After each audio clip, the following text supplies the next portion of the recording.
Exciting day. Again, Jay Bradshaw, proudly representing 37,000 union carpenters in Northern California. So I don't forget, I want to introduce as well my partner in the state, Pete Rodriguez, from the Southwest Regional Council of Carpenters. Momentous day, and big thank you to the governor. Early on, we heard the call from the governor and his team, bring housing solutions. Don't just identify the problems. And we look for partners to do that very thing. And so excited that for this day to happen and to be part of that solution. You know, it's no secret to anyone here, but speaking from the carpenter perspective, and I would argue for the working class overall, the housing crisis in California goes way beyond just the lack of housing. It affects the working class so much that it's led to the transportation crisis, the child care crisis, and ever-escalating suicide and addiction rates in the construction industry. And we are here to say enough's enough. And I want to thank our legislative leaders who stood up and led and helped break that logjam in Sacramento. We all had to put everything into it, and to have so many housing bills signed today, right, is very important to move that production. But specifically, obviously, housing for working people and production of housing and taking out the barriers of the broken entitlement systems and over politically approaching housing in different cities is crushing us in the state of California. So the passage of AB 2011 and the push for other housing bills, we see two things going on. One, housing, obviously production, but also to address what's happening to the over 300,000 non-union housing workers in the state of California being hyper-exploited. We refer to it at the Carpenters as a crime scene of production. And with this bill that's getting signed today, there's enforcement standards to help those workers raise up and help themselves and pull them in to the union standards. And we're proud to be part of that. I want to give a special thank you to Buffy Wicks, our real partner in crafting this.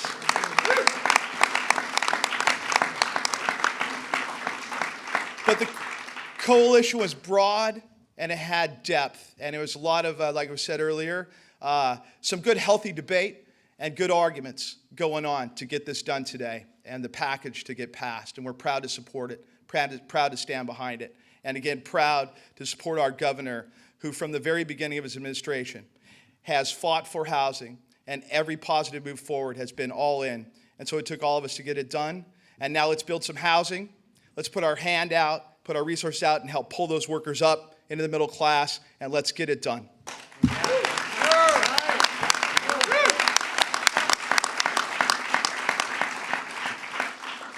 It is my honor to introduce another very hard worker in the legislature, Senator McGuire. If you could please come up.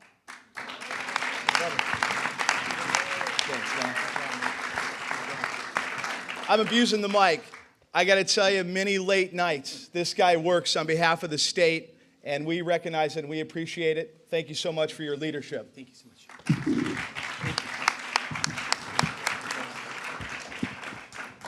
Thank you so much, Mr. Bradshaw. It's wonderful to see you, and good morning. First and foremost, I want to say thank you to Senator Wiener and Assemblymember Haney for hosting us here in beautiful San Francisco. Thank you so much.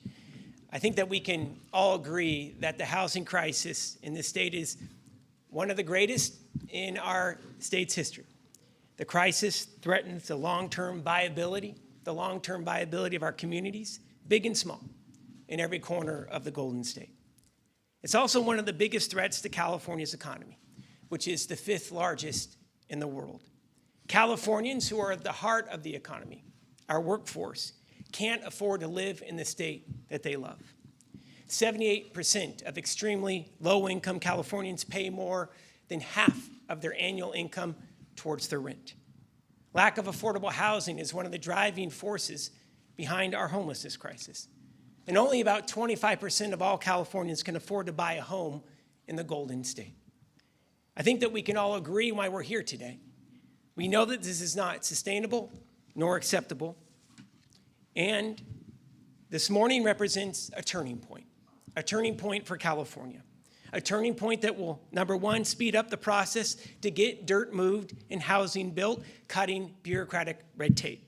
2, the bills that are going to be signed by the governor today, and thank you, Mr. Governor, will drive down the cost of development and also revitalize urban centers and small downtowns. And today's action is going to create thousands upon thousands of jobs that will pay family-sustaining wages.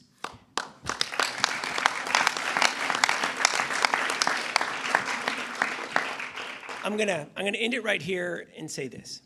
Doing anything that is big or consequential in the legislature isn't easy, and it could be messy. But at the end of the day, all sides came together to get the job done. Put aside their differences, put aside politics to ensure housing gets built. We owe a debt of gratitude to the Senate President, Toni Atkins, for her relentless and lifelong focus on housing needs.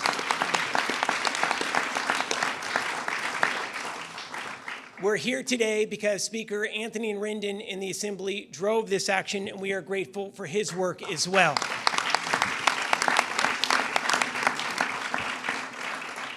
And of course, to the governor.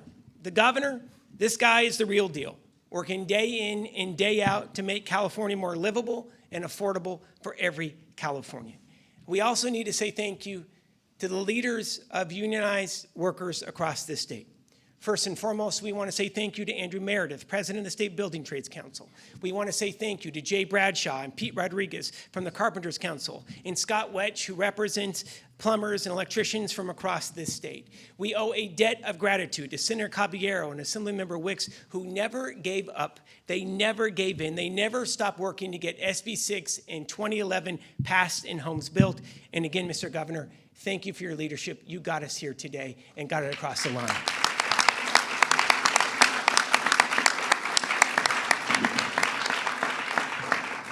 It is now my pleasure to be introduced the chairwoman who oversees the Assembly Budget Committee that advances housing in the state. Can we please give a round of applause to Ms. Wendy Carrillo?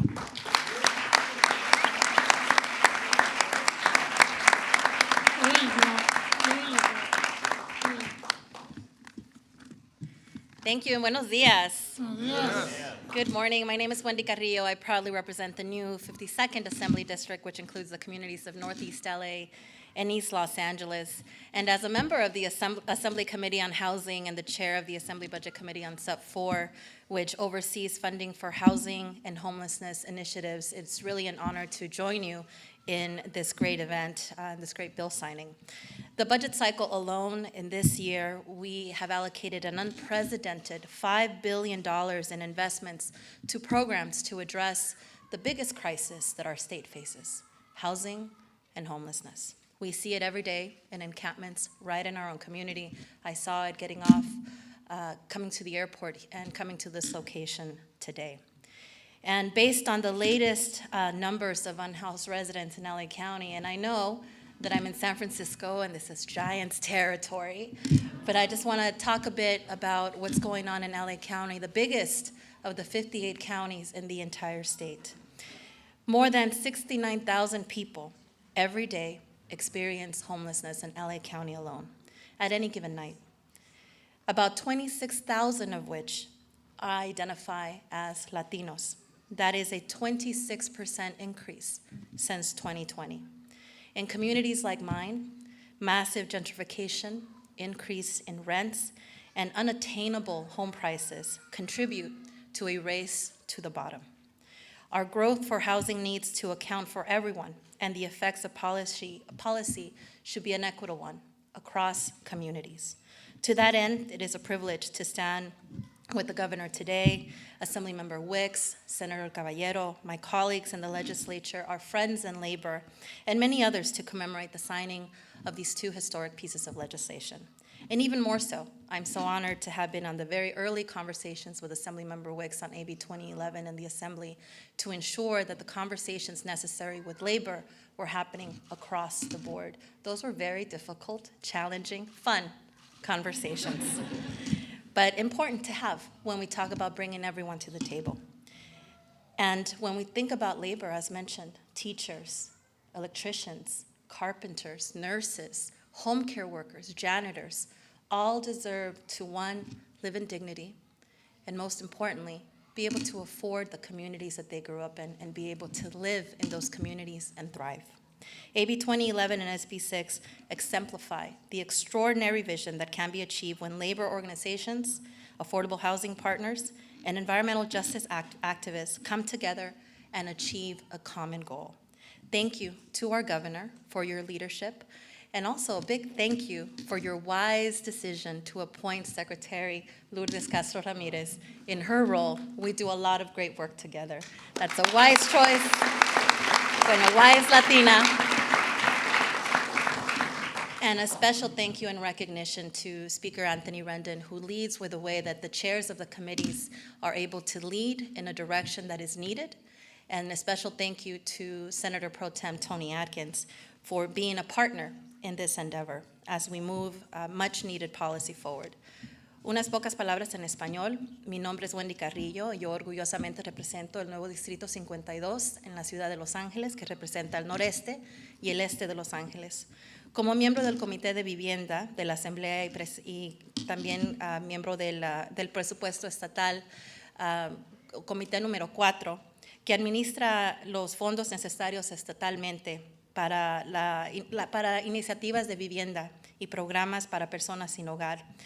Solo en este presupuesto de este año hemos hecho una inversión de 5 billones de dólares para programas necesarios para este problema tan grande a través del Estado.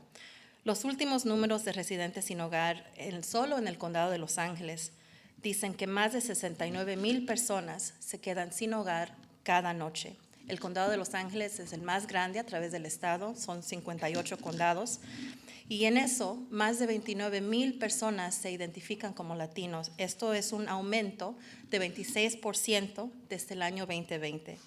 En comunidades como la mía, la gentrificación, el aumento de las rentas, los altos precios para comprar casas, contribuyen a una situación económica que excluye a muchos. Nuestro crecimiento estatal de viviendas debe de llevar en cuenta a todos y los efectos de leyes deben de ser equitativos a través de las comunidades y a través del Estado. Con ese fin, es un privilegio acompañar al gobernador, a la asambleísta Wicks, la senadora Caballero, a todos los colegas de la legislatura y a muchos de nuestros aliados en los sindicatos para firmar estas dos piezas de legislación hoy.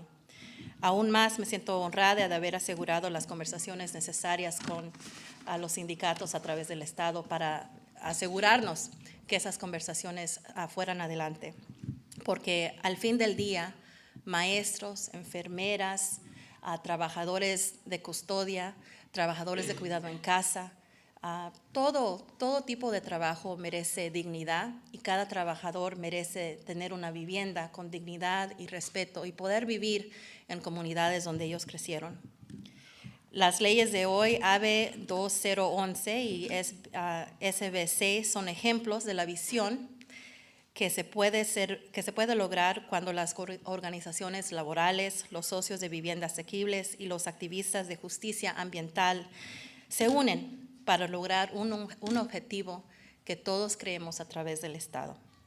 Muchas gracias al gobernador Newsom por su liderazgo, al presidente de la Asamblea, Anthony Rendon, y la presidenta del Senado, Tony Atkins, por su liderazgo a través de este año y por estas piezas de legislación que son tan importantes para nuestro Estado.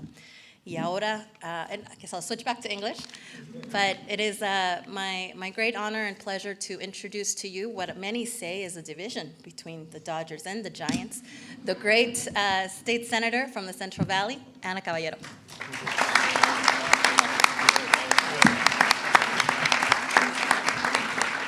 Right in the middle. Right in the middle. Yeah. Sheesh, I am going to need those glasses too. You know, what it does is it totally blanks out your paper, so hopefully I can see here. Well, thank you very much for that great introduction. My name is Ana Caballero, and I hail from the city of Merced. I'm really pleased to be here with you today. I want to thank Assemblymember Carrillo for that introduction. I'm not sure where I fall exactly. If you look at the Central Valley, sometimes we're with the Giants, sometimes we're with the Dodgers. I grew up in Southern California, so I'm kind of a Dodger fan because of my dad. So just got to say,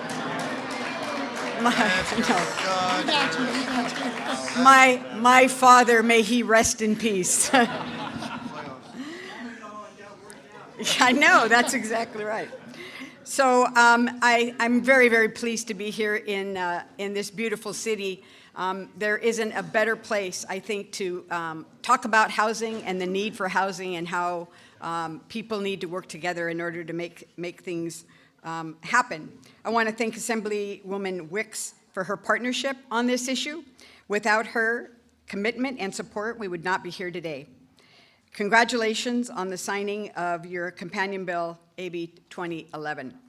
I would like to thank Senate Majority Leader Mike McGuire. I don't know if you've ever had an opportunity to work with Mike McGuire towards a goal, but he is fearless, indomitable, and kind of cuts through things. I won't use his language, but but he's a great asset in the Senate.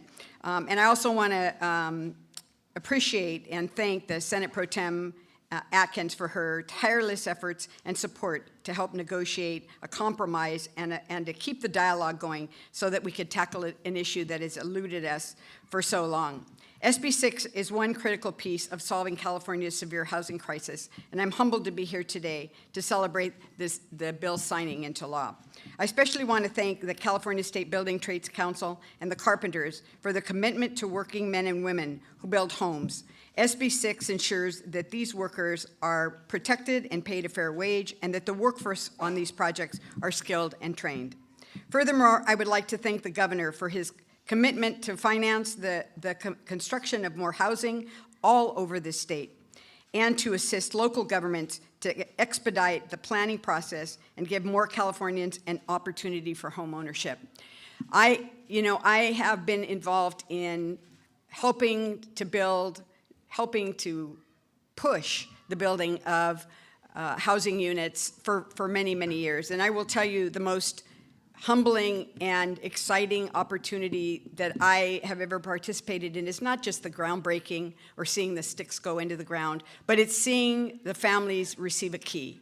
And I know I've talked about this before, but there is nothing like seeing children realize for the first time in their life that they're going to have a room of their own. I live in rural California, and so many of our families are living 2 and 3 and 4 families in 1 and 2 bedroom apartments. And what that means is there's no quiet space, there's no time when there aren't lots of people around, and the ability for those families to actually move into something that fits the size of the family, where they can afford to pay the rent or afford to pay the mortgage is really very, very moving. So if you've never had an opportunity to see that, please do it, because it will fundamentally change your perception of what's going on in our housing industry and what we need to do in order to reward families for their hard work. These are hardworking people, right? And they deserve to be able to have safe and affordable and decent housing. And so the great thing about the bills that we worked on is that they create an opportunity for local governments to decide exactly where they want to be able to build the housing, to be able to convert commercial and retail property that is no longer functioning. The strip malls and the malls that we have in our community, where the stores are leaving permanently, the Sears, the Toys R Us, the JCPenney's, the Kmart's, they're closing, and a building such as this. There is nothing that's going to take the place here commercially, and so the ability to actually transform the property and to do it in an expedited way, put people to work, make sure that their labor is protected, is invaluable. And so I couldn't have gotten here without the really hard work and dedication of Assemblymember Wicks. We both stayed at the table. We brought everybody to the table to talk about how we could get this done. And in the end, if you can get everybody, and it's all the interests that are here in California, to keep from shooting each other, and I mean that kind of, literally. When we go to the floor and there are big floor fights, it's hard. It makes it very, very, very difficult. But if everybody says, I'm okay, but I'm not thrilled, if everybody gets something, then it's a victory. And this is going to be critically important. And the fact that we had the governor's office supporting us, we had our leadership supporting us, We had negotiators who were relentless and persistent, made it possible for us to be here today. So I want to thank everyone for their commitment to California. This is a commitment to California, a commitment to equity and to fairness, and a commitment to building in a way that is sustainable, that creates livable walkable villages, and that is transformational to the state of California. So thank you very much for being here today. Thank you for all of your votes. There are lots of colleagues that are here today. You took some tough votes, and I know that both of us appreciate very, very much those tough votes. But we're gonna see a change in California, and I'm proud to have been part of that change. So now, without any further ado, I'm gonna call up Assemblymember Buffy Wicks.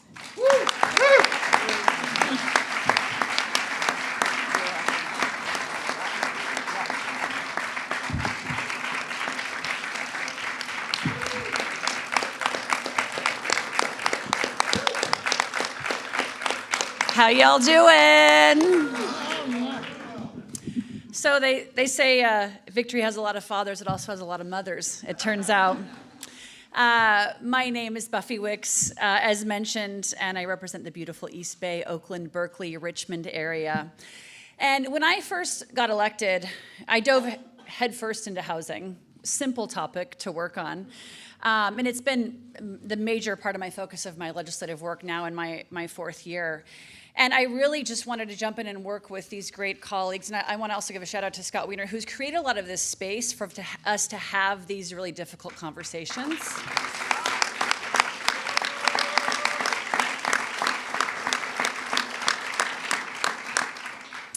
And I dove into this in part because of my own experience growing up. You know, I grew up in a trailer park. You know, I don't come from a lot.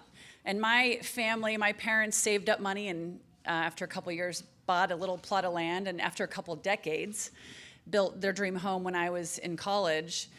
And it was because of this housing security that I was eventually able to have in my house, and things like our California community college system that really enabled me to go from a working class life to a middle class life. And for so many of our future generation, that is not an opportunity that is currently available. And this disproportionately impacts communities of color, and we know that.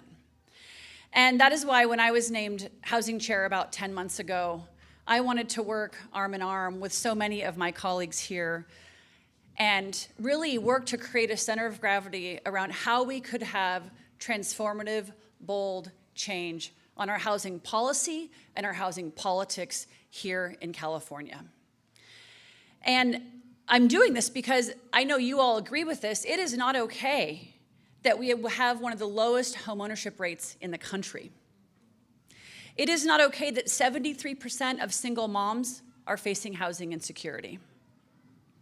It's not okay that we have 163,000 homeless people on our streets every single night in one of the most prosperous states in the nation. It's not okay that we need 3.5 million more homes to serve our communities. It's not okay that our realtors in the Bay Area say, drive till you qualify. That should not be their motto. It's not okay that I have teachers in my district in Oakland who are born and raised in Oakland, who are driving 4 hours round trip to teach in the school with which they want to teach because that's the neighborhood they're from, because they're living in Tracy or beyond. That contributes to our climate change issues. It contributes to a degradation in terms of their quality of life. It's not good for the city of Oakland. It's not good for the communities in which they can't spend any time in. And so that is why I chose to work in collaboration and to create a real coalition around AB 2011. And I want to talk a little bit about the coalition because I come from community organizing, and in community organizing, what you're trying to do is bring together shared interests and create more power to create the structural change that you want to see. And this is a diverse coalition, I can assure you. So I want to give some thanks and also recognize a broad coalition. I know I was supposed to only have 2 minutes, Governor, but the thanks are going to be broad. So, the Carpenters Union.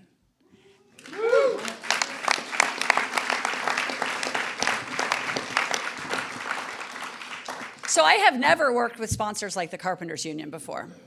These guys throw down, and they have a singular purpose, and they are mission-driven on that purpose, and the purpose of this bill was to ensure that the workers building this housing have prevailing wage, have access to health care, that we grow the union workforce here in California, and as Jay Bradshaw says, that it's not a crime scene here.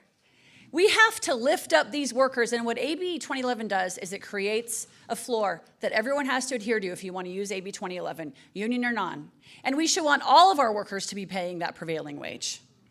So they were huge in the success of this.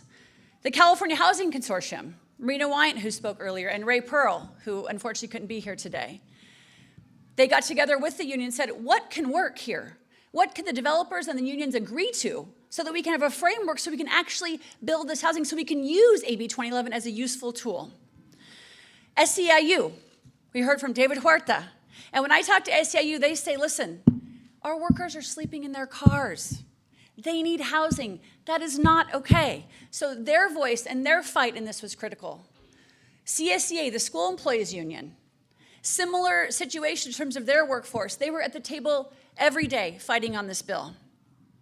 California YIMBY, who's created a grassroots movement around the state of California saying, yes, in my backyard.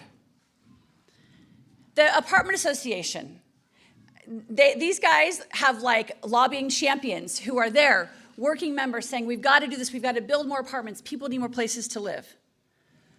The realtors, the Bay Area Council, Spur, United Way, AARP, Urban Footprint, Peter Calthorpe, who was the original vision around big parts of this bill, as well as Facebook, who funded a lot of the research. It was a diverse coalition. And what this bill does is it reimagines what our cities can look like. It says, you know what, we have an abundance of retail space. We have an abundance of office parks that are no longer being utilized, and we have a real deficit of housing. Let's use that land for what it should be for, homes, so people have housing security. It protects our workers. It helps reach our climate change goals. We are going to reach our climate change goals because of our housing policy and our transportation policy.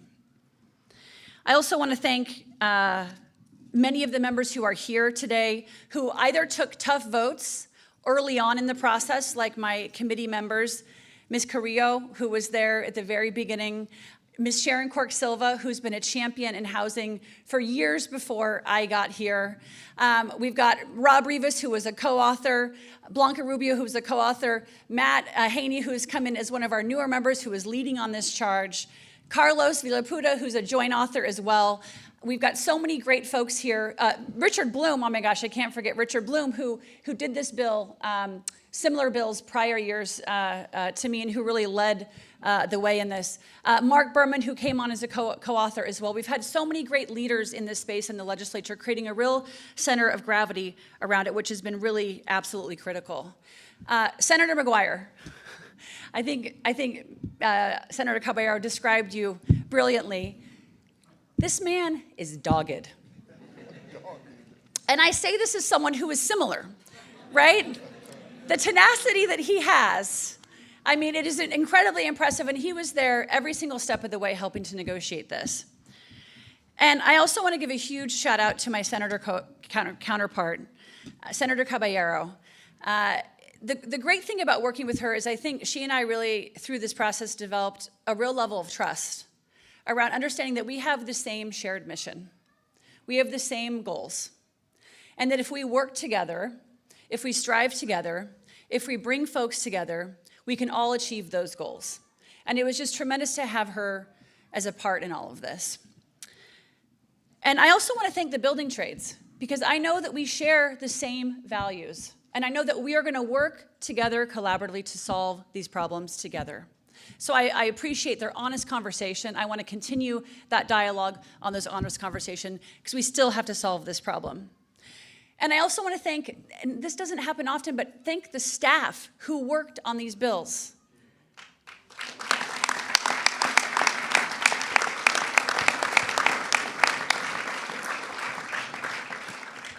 Steve Wertheim and Lisa Engel from my committee staff, we were just at some points on like an 8-hour Zoom where we were just working and then just popping on Zoom and just constantly mind melding together to make sure we could get this over the finish line. I want to thank the Senate Pro Tem for her leadership for years in this space and her commitment to ensuring that we build the housing that we need. And I want to thank Speaker Anthony Rendon for his continued backbone and pushing to ensure that we have great labor standards and good housing production bills coming out of the Assembly. And lastly, I want to thank who I'm about to introduce. Come on up here. I want to thank this guy, Governor Gavin Newsom. I actually brought the bills with me just in case. Thank you. How you doing? So, as you all know, this man is not afraid to run directly into the flames. And on tough, big, hard issues. And he tells it like it is. And on housing, he's been such a housing production champion, funding so much important funding for affordable housing, more than any other governor in the history of this state. I'm honored to get his signature moments from now. This is a good way of doing it. This is smart. So, I want to thank you for your leadership and for your signature. Well done, Bobby. Thank you, everybody.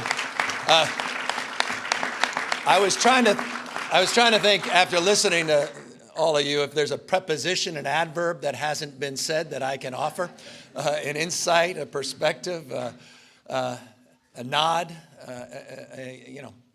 expression of gratitude. I think you covered, all of you, and appropriately, the many, many people that are responsible for this moment. And this is a moment on a journey to reconcile the original sin in the state of California, and that's the issue of housing and affordability. It touches more things in more ways on more days than any other issue. It is at the core of the expression of so much of the frustration many of us have about our state and our future and the fragility of the moment we're living in. Our competitiveness, our ability to solve so many challenging issues. It's not lost on me that there are a bunch of kids right outside this room as we're competing with their joy, with our own. I think I ran for mayor here in San Francisco, making the point that needs to be made that there were more dogs in San Francisco than there were children, because we couldn't afford to raise families in the city and county of San Francisco because of this issue. It has been a stubborn issue, decade after decade after decade, just fighting and talking about it and fighting each other in the process. Meanwhile, folks started moving out. Folks started thinking about moving out. Folks got kicked out. Folks ended out on the streets and sidewalks in record numbers because we couldn't get out of our own way. End of the day, society becomes how we behave. We are our behaviors. End of the day, got no one else to blame but ourselves. It happened on our watch, all of this. And I say that to make this point that we all have to reconcile that. We need to all be a little bit more accountable to this crisis of affordability. And I think what makes today a special day is this is a big moment as we begin, in the spirit of all the comments that were made, to take responsibility, not to give the same speech and expect the same applause, but to begin to do something about it. And these sets of bills, there's 38 bills I'm signing today. I'm just going to spare you 36 I'll do privately. I'll focus on the two big ones that unite us all here at the podium. But this is a big package. These bills matter. They go across the spectrum, not just what we've talked about, but it goes to issues of ADUs, goes to the issue of farm worker housing, goes to the issue, Ben, thank you, of transparency and accountability. Accountability.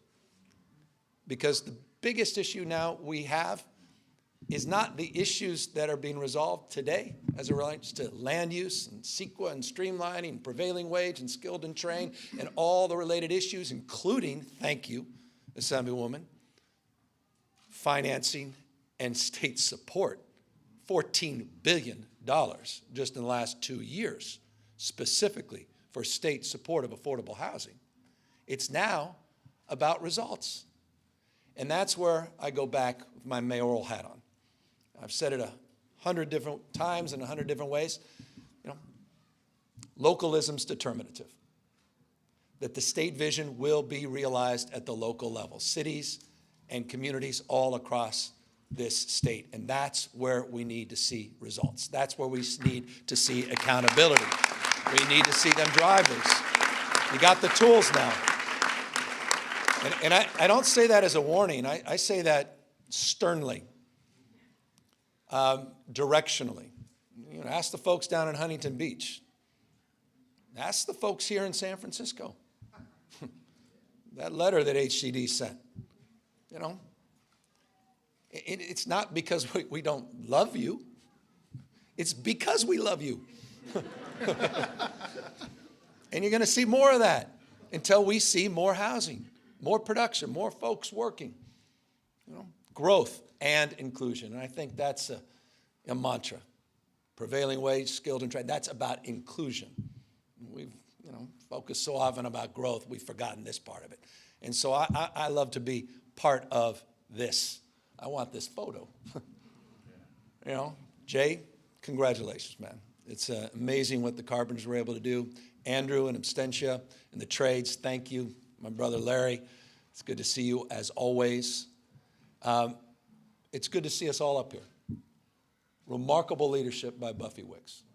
Remarkable leadership by Buffy Wicks.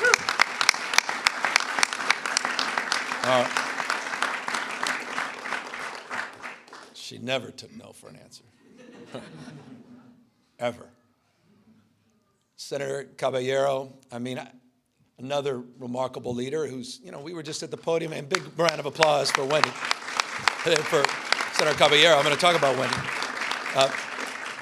Thank you as well. I mean, for driving this path and creating a pathway. And I appreciate both of you recognizing Senator Atkins and recognizing Speaker Rendon, because they create the conditions that create the pathways to make this possible. To all your colleagues, it's amazing.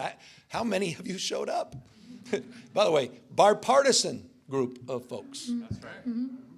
Which is remarkable as well. And I'm grateful for each and every one of you taking the time to be here. You all belong here, and you all come up here in a moment when we sign these bills.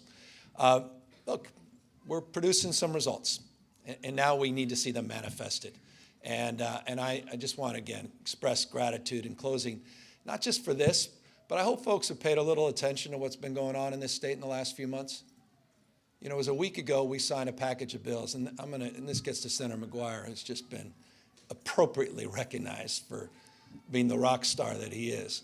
We last week had the opportunity to sign an unprecedented package of climate bills. And I love that we talked in terms of that integration here today as it relates to housing, jobs linkage, as it relates to climate and housing, all these policies being interrelated. But that package was foundational and determinative in terms of setting a new tone and tenor in terms of California's leadership. This package on housing, the work we've done together on homelessness, I know you want to see the results of that.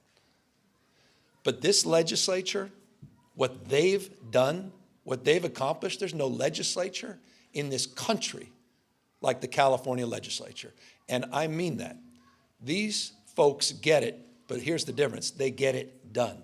I have the privilege of working with them, and I cannot impress upon you more how proud I am for their example and their faith and devotion to this cause we hold dear, and that's California. And so I say that as a point of pride, not as governor, but as a guy who lives here, that I'll put these folks up against any legislature in the United States of America. Our legislature deserves a big round of applause collectively for all they've done this year. I mean it. I mean it. So, you know, to all of you, thank you. I'm not going to take any more time. You're all exhausted, and we're out of time. But I do want to ask the members of the legislature to come on up, because we've got to make room for them. Senator Wiener, notably included. Wait, Anna, why don't you go?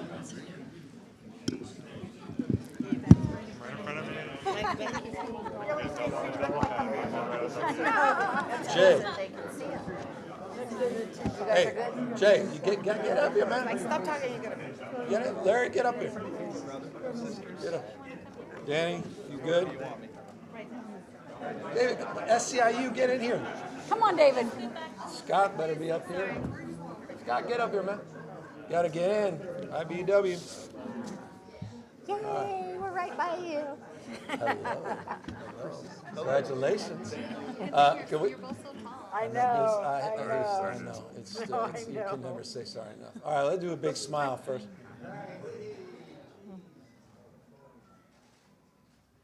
Legislature's looking at Jeff. All right, these are the actual bills, so let me sign them, but I'm going to hand them to someone before we lose them. Yeah, don't lose them, please. Yeah. Which one is this? 2011.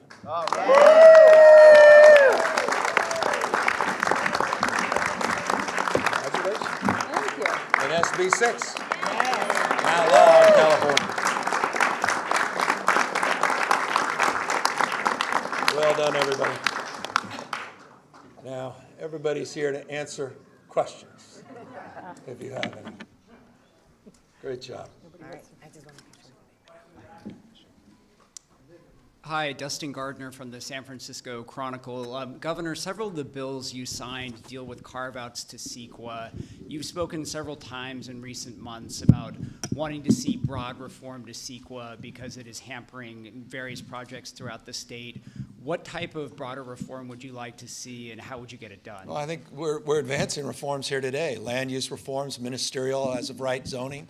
That's exactly what we've been calling for. This is a demonstrable example of what we've been talking about, including the 19 or so CEQA bills that I've had the privilege of signing, where we work together in terms of zoning opportunities for affordable housing, 100% affordable housing around transit, focus on issues related to homelessness and critical housing around our home key and room key programs. This is the kind of progress we're making, and this is the kind of example of things we want to continue to see going forward. And building on that question, are those specific types of carve-outs that are designated for specific projects that meet strict criteria, is that enough, or do you want any sort of broader CEQA reform? Look, I think we're making I'm going to focus on the progress. This is a big deal today. I do not want anyone to believe or even to suggest this isn't a breakthrough in housing in this state. I think, 4 or 5 years ago, about a year or two prior I got here, I appreciate the leadership, Pro Tem Atkins and others were really out there with Senator Weiner and Governor Brown. We started to see some real progress. There was some momentum in the last few years, but today is a punctuation point. And so I think this kind of progress, and also the sense of purposefulness in terms of the collaborative spirit that defines this moment, I also think will create some momentum going forward, and I want to see continued progress. Governor Greg Lee from KTVU, you talked about localism and accountability. HCD is investigating San Francisco's processing of permits. Homeless leaders sued the city today regarding the building of affordable housing.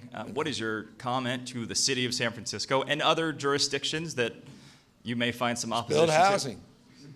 Just build housing. It's not even that complicated. It's, Econ 101. Build more housing. Stop talking about it. Enough processing. Be inclusive, be responsible, be respectful of community and those you serve, but move.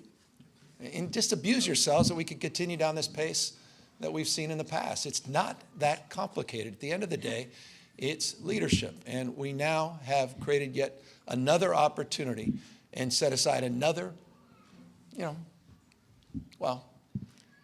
running out of excuses. I guess that's a better way of putting it. From money, land use, CEQA, at what point then, now, does that accountability need to be advanced? And I think we've demonstrated now, the state has demonstrated that we can lift the veil of those excuses and we can focus where we need to focus, and that's going local. Hey, Governor, thanks for talking to us. Jeremy White with Politico. So the deal around these bills, such as it was essentially to send you two bills with different approaches in terms of the labor standards, which, depending who you ask, are either needed or may make it more difficult to build some housing. Is the goal here to advance both approaches, the skilled and trained, the prevailing wage approach, and sort of see which one works and which one could then be the model going forward? Well, there are 38 bills, so there's not just 2 bills. I signed 2 today, but the 38 bills, so it depends on which bill we're referring to. As it relates to different approaches, it relates to commercial and strip malls, it relates to the senator's bill. That's a certain, particular strategy and approach compared to more of these smaller one-off approaches that will be part of 2011. So I think they're different in context that they also are tracking different strategies to solve different problems based upon different land use strategies and different components of the housing crisis and the opportunities that this commercial shift and the macroeconomic shift provides and presents itself. So I don't want to see it in those old binaries. I see this as complementary. Thanks, Governor. And then on the topic of labor, there's probably no bill that we as reporters are asked more about these days than the Farmworker Unionization bill. Yeah. I understand you're not going to tell me whether you're going to sign or veto it here. That's why we can ask another question. But given that you've expressed some concerns about it, I want to give you an opportunity to go into what some of those concerns are. I appreciate the so we hear about them. opportunity, and you've afforded that on multiple occasions. I've got, I think, 400 bills that are waiting for me. And trust me, and what I want to do is escape their lobbying by sneaking out as quickly as I can. But I got 400 bills on my desk, and I've got less than 72 hours. And so we'll be working on that, among many other bills, in the next, when I get back to Sacramento. Hi, Governor. Ashley Zavala with KCRA 3. In 2018, voters will remember you made a campaign promise of 3.5 million new units of housing by 2025. We know there's been challenges, the pandemic, you mentioned local challenges that the state has seen in making that possible. I think we're at 120,000 new units now that permits were issued for by your administration at this point. Are there any other challenges that you can point to that made this goal really difficult? And also, do you have a renewed goal should voters choose you this upcoming election? Well, thank you for the opportunity. I've had this privilege on a few dozen occasions, and I'll take advantage of it yet again. And I don't mean that pejoratively, I mean that honestly. When I announced that goal, I didn't make a promise. I said this is the goal that will solve the housing crisis. It wasn't a number that I pulled out of the thin air. It was a number that McKinsey had done on the basis of an analysis of many different housing studies. And that was the number that I said at the time was the number that actually will solve the problem. We could put out a number that won't solve the problem, or we could put out a number that would solve the problem. I said it was a stretch goal.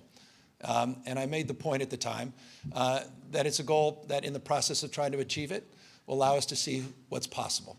I also said that we would codify that goal more formally through a process called the RHNA process. And we just went through what we referred to, forgive the language, the 6-cycle RHNA. And we put a legal framework forward of 2.5 million units, this goes to the latter part of your question, that we want to secure by 2030. And that's roughly, it's a complicated process, but roughly the numeric. You reference 120,000 units. Let me reference a more specific number. Within the first 6 months of this year, we're on pace of breaking the number of permits for housing, largest number since 2006. We're at 71,236 permits that have been afforded in the first 6 months of this year. We still have more work to do, but I'm enthusiastic about that. You're correct about the macroeconomic issues, the supply chain issues, the issues of the headwinds associated with the last 24 months, and I appreciate that recognition. But we're just winding up, and I'm very enthusiastic. And I think, and I'll close, Michelangelo said it better than any of us, that the biggest risk in life, however one defines risk, is not that we aim too high and miss it, it's that we aim too low and reach it. It was always a stretch goal, and we intend to continue to have audacious goals because Californians deserve them. Thank you.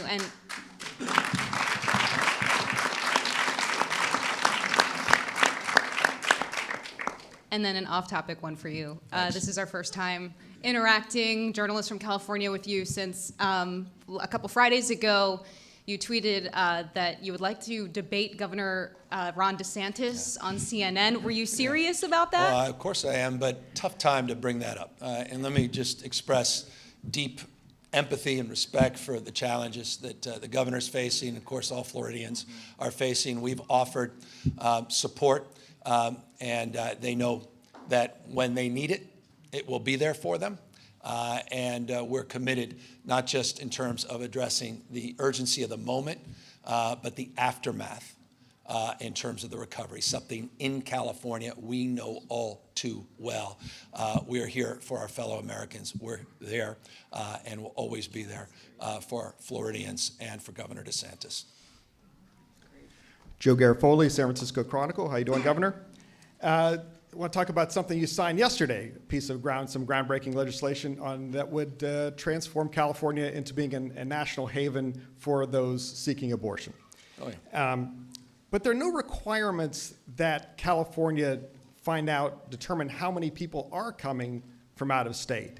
And how do you do that while still respecting patient privacy, provider privacy, and yet at the same time determining whether the programs you've created with $200 million of money are working and whether taxpayers and patients and providers are getting what they need? Well, that's a deeper conversation, one that's difficult in this kind of environment to respond to as comprehensively and appropriate as you'd like. The $200 million is additional resources on top of the historic baseline. No other state in the country doing more for reproductive rights, reproductive women, reproductive freedom than the state of California. We're proud of that, and everybody up here is accountably responsible for that and has delivered in remarkable ways. I'm proud of the package of bills we passed yesterday. I'm proud of the fact that we have the backs of those that are seeking their reproductive rights here in California in a way that will preserve and protect them from prosecution against attorney generals like Paxton and others in states like Texas that seek to criminalize the aiding and abetting of individuals that leave those states to get their reproductive rights in a state like California. And so I'm proud of those protections. I'm proud of the legislative effort. We just signed the bills, and there's a process of application and implementation. But we also have a group of remarkable leaders. We call it the FAB group. It quite literally is FAB group, which is all about accountability, all about making sure those dollars are well resourced and invested. And I think therein lies a framework as it relates to the accountability frame of your question, that we would look to their example and their guidance as it relates to making sure those dollars are going where they were intended and the accountability is being secured at the local level. And it's the Future of Abortion group that we put together last year. Governor Gloria, Tim from ABC7 here. There are a lot of communities in this state. I talked to the folks down in Hillsborough yesterday who are very hesitant to build more housing here. The mayor of Hillsborough said to me that they're planning on building more than 90% ADU units. A lot of folks, as you know, would say that's kind of skirting the state's housing requirements. What do you do when you have communities and residents of these communities who are very hesitant and who are basically encouraging their elected officials to play a game of chicken with the state? Look, I mean, it's a process that will unfold. I'm not looking to go tit for tat and situational issues. We've been working through a lot of those issues. They're not unique in that respect. You may recall when we sued Huntington Beach almost 4 years ago, there were 46 other jurisdictions that we sent letters to. And that's a process, and it unfolded in a very positive way. The vast majority of those jurisdictions came into compliance under the housing element, and we worked with them to address their local considerations and needs and created the kind of flexibility and appreciation of understanding of those local conditions. And so I just express that as we work through this process. I'm not naive, and I know our time's up, but I'll remind everybody that California is the size of 21 states' populations combined. So when we talk about the state, we recognize the unique characteristic of folks in Lassen County versus folks down in Imperial County. Unique land use and zoning, politics, local opposition, YIMBY, NIMBY, and we have to work through all of that in real time and look forward to working with local leaders down in Atherton, not just Hillsborough, and other parts of the state. Thank you. Thank you. Hey, Governor, last question here. My name is Ethan. I'm with the Bay Area News Group. Just to follow up on that, this housing element process the Bay Area is going through right now. I know San Francisco's housing element, their draft was recently rejected. Do you think cities and counties are taking this process seriously enough and giving it enough attention? And if not, what should they be doing? Many are. Many have been extraordinary, actually. Many are, people have stepped up, but not everybody. And I think, look, you're going to see this, and just a preview as everybody packs up. I have, I think it's 72 plus homeless accountability plans on my desk. This legislature, to their credit, said we're going to continue to provide unprecedented historic money to address the crisis of homelessness, but not without plans and strategies. Cities, counties versus CACs. The whole idea is to get everybody on the same song, same page. It's all about accountability now. We created this new housing accountability unit with the legislature last year. Few thought that was possible, and you're seeing the fruits of that in terms of the work they're doing. They're looking at notes and memorandum. They're looking at schedules. They're looking at what's going on in planning commissions across the state. And we're trying to do more to hold folks to account by shining light. And also elevating those that are doing the right thing. And we'll do that in homelessness, and we'll do that in housing. That's why I said Ben's comment really resonated with me. That the next few years truly is going to be about accountability. For us, yes, but locally. At the end of the day, we need to see local accountability. We will celebrate success, but we're going to call out failure, and we're going to hold local leaders accountable in an enlightened way, not a punitive way, not with a clenched fist, but an open hand, recognizing the support they need, the challenges they face, but again, with a sense of urgency to meet this crisis head on. Thank you to the legislature for meeting it head on. Thank you for the privilege of your time, and thank you for the opportunity to sign these bills today.